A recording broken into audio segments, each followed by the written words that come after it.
Le rouge et noir au stadium de Toulouse, ce sont les supporters toulonnais qui auront fait le plus de route, car de toute évidence, la géographie avantage Castres et l'enceinte toulousaine arbore le bleu et blanc. Le CO, champion de France 93, retrouve sur la route du parc le champion 92, le RCT. Les Varois tentent les premiers d'imprimer du rythme à ce quart annoncé comme explosif entre deux packs de guerriers. La défense castraise est agressive, illustration avec ce plaquage destructeur du colosse Jeannard sur Franck Combat dans le mouvement. En ce début de match, Castres à son tour essaie d'accélérer par son ouvreur fétiche Francis Ruy au départ et à la conclusion de ce coup franc rapidement joué.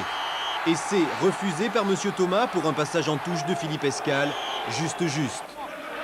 Les Tarnais affichent maîtrise et collectif, présents en conquête comme ici avec cette prise de Gouragne et surtout avec une formidable organisation dans les groupés pénétrants. Résultat, Castres joue en avançant et les Varois tentent de colmater les brèches. Une situation favorable pour l'inusable Francis Ruy qui passe le drop. Le score est ouvert en joue depuis 20 minutes. Le pack monolithique des Bleus et Blancs permet au capitaine Séguier des lancements de jeu au large où excellent Alain Yardet et Jean-Marc Coé. Cyril Savy, pris par la défense, oblige les Varois à se mettre à la faute.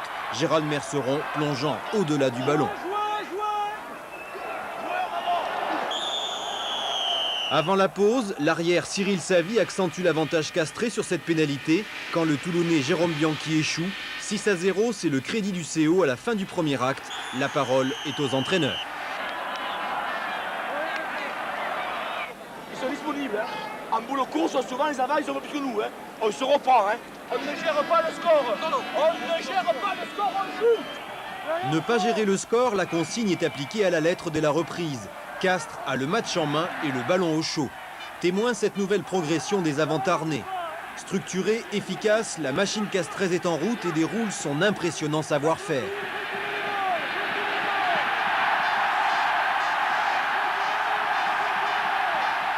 Bien servi, Monsieur Drop creuse l'écart.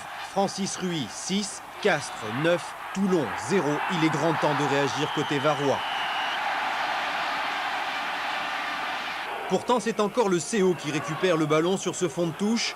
Pagès libère au sol pour un nouveau départ au ras de Guy Jeannard. Le pilonnage use les corps et les esprits. Toulon perd sa maîtrise et commet des fautes pour ne pas être débordé.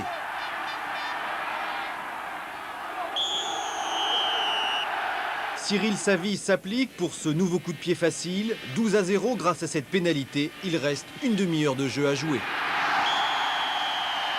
La réaction toulonnaise n'est pas longue à venir. Malgré cette nouvelle prise à deux mains de Jean-François Gouragne, la troisième ligne rouge et noire récupère, permettant ainsi aux avants toulonnais de multiplier les charges au ras.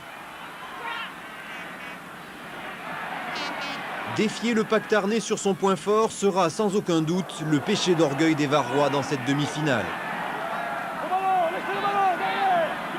Sur ce mouvement, Huébert et Delegue franchissent la ligne d'avantage.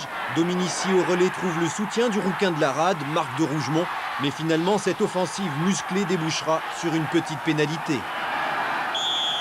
Jérôme Bianchi inscrit pour Toulon les 3 premiers points, portant le score à 12-3. À l'heure de jeu, après une tentative infructueuse des 3 quarts, les Tarnais vont revenir à leur point fort. Autour de José Dias, le flanqueur, la progression s'organise. Tour à tour, Gilbert Pagès et Frédéric Séguier, le chef de meute, enchaînent dans le petit périmètre. Impuissant une nouvelle fois à contenir les assauts castrés, Toulon concède la faute dans ses 22.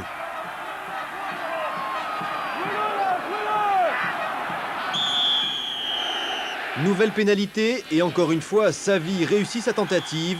15-3 et le chronomètre défile toujours. Toulon s'énerve et perd sa lucidité comme sur cette passe hasardeuse d'Aubin Huébert. Frédéric Séguier profite de l'aubaine et part en contre, bien relayé par Savy et toute la troisième ligne. Mais cette action ne donnera rien pour finir. Il faut attendre une nouvelle pénalité pour voir le score évoluer. Nouveau coup de pied réussi par Cyril Savy des 40 mètres. La victoire castraise se profile à l'horizon. Les avants toulonnais le sentent que de trop. Michel Perrier sonne la charge de la dernière chance, bien suivi par sa seconde ligne. Yann Delegue choisira l'intérieur en s'appuyant sur Léon Lopi. Mais rien à faire, Castres défend sa ligne à l'énergie. Toulon s'accroche et bénéficie d'une mêlée à 5.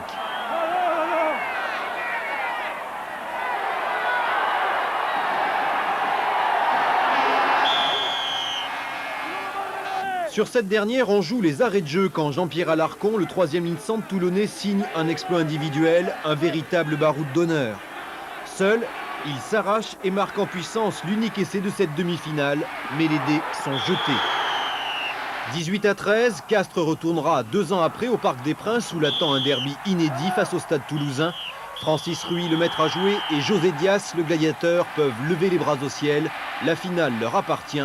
Toulon, battu, est inconsolable.